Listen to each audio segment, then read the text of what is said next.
guys, so today I have with me the module of physics from Physics Wala itself. And you know what? I have got an entire chapter on the topic relative motion in this module. So without any further delay, let's get started. Let's get started with our introduction.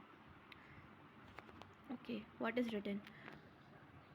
A person traveling by train may ask his co-passenger, "Has Delhi come?"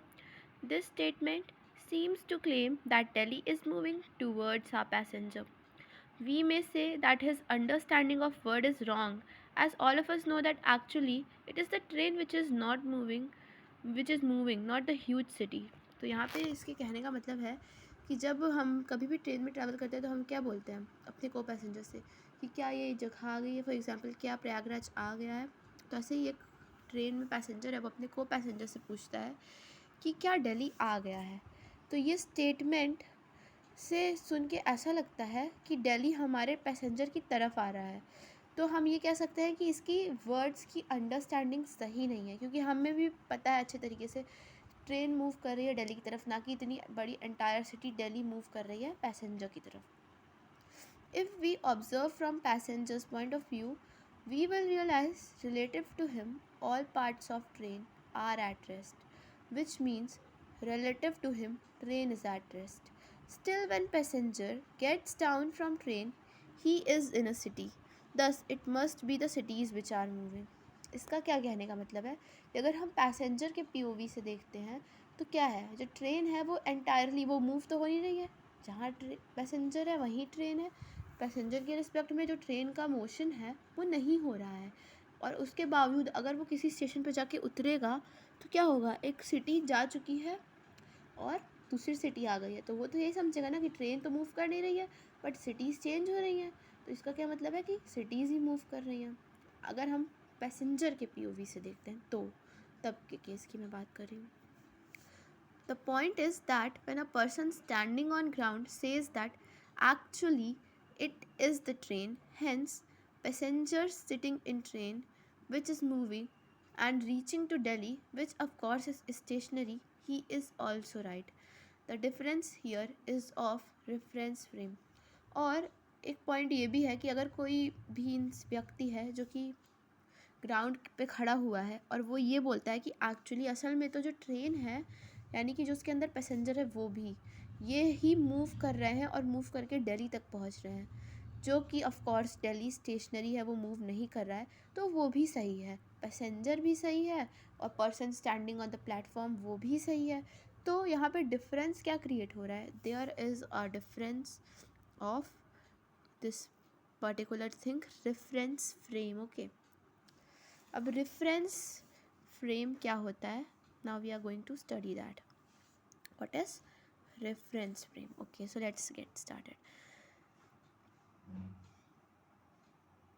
A reference frame is an axis system from which motion is observed.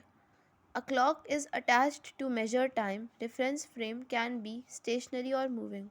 There are two types of reference frame. Reference frame जो है वो एक axis system है जिससे कि motion को हम observe करते हैं,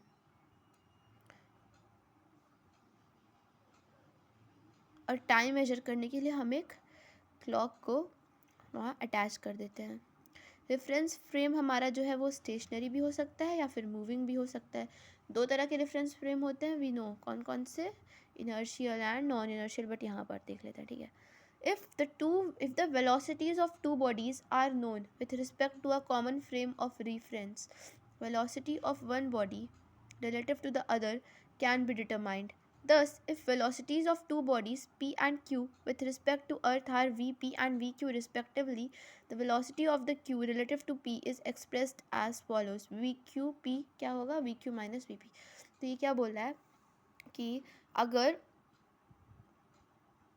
दो बॉडीज़ हमारे पास हैं और एक कॉमन रेफरेंस फ्रेम के रिलेटिव में उन दोनों की ही हमें वेलोसिटी पता है, तो फर्स्ट बॉडी और सेकंड बॉडी की रिलेटिव वेलोसिटी हम निकाल सकते हैं। कैसे निकाल सकते हैं देखते हैं। फॉर एग्जांपल, दो बॉडीज़ हमारे पास पी और क्यू, और अर्थ के रिस्पेक्ट में पी की वेलोसिटी क्या है, वीपी है, एंड सेम रेफरेंस फ्रेम अर्थ के रिस्पेक्ट में क्यू की वेलोसिटी वी क्यू है। तो हम फिर कह सकते हैं कि the velocity of Q relative to P कैसे हम एक्सप्रेस करेंगे, velocity of Q with respect to P कैसे रिप्रेजेंट करेंगे, V Q minus V P.